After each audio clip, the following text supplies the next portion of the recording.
বিশেষ কায়দায় বানানো ফাঁদ, সেই ফাঁদ দিয়ে প্রতিটি বাসা থেকে ৩০ থেকে ৬০ গ্রাম ডিম সংগ্রহ করেন। বাসা ভেঙে ডিম সংগ্রহ করার সময় ক্ষোভে লাল পিঁপড়ার বিষাক্ত কামড়ে জর্জরিত হয় শিকারীদের শরীর। এভাবেই চলে বিকেল পর্যন্ত।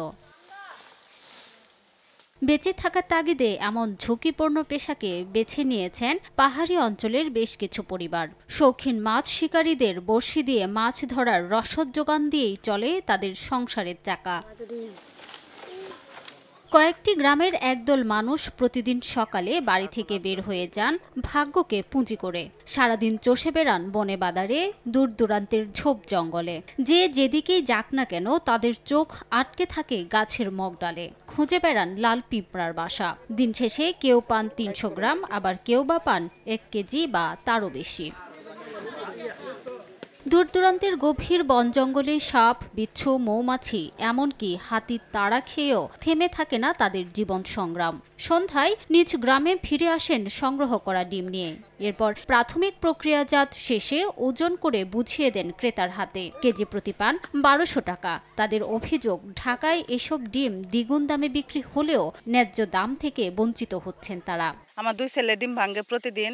যে কষ্ট করে, কষ্টের পরিমাণে টাকা পোষায় না। খেতে কাজ নাই, তারপরে আমরা আশপাশে কোনো কাজ টাজ নাই, বসে থেকে সেই ক্ষেত্রে মনে করেন যে আমরা কিছু টাকা পাইলাম, ওরাও মনে করেন ডিমটা পাইলো। প্রায় 300 লোক এই কর্মটাই করে খায়।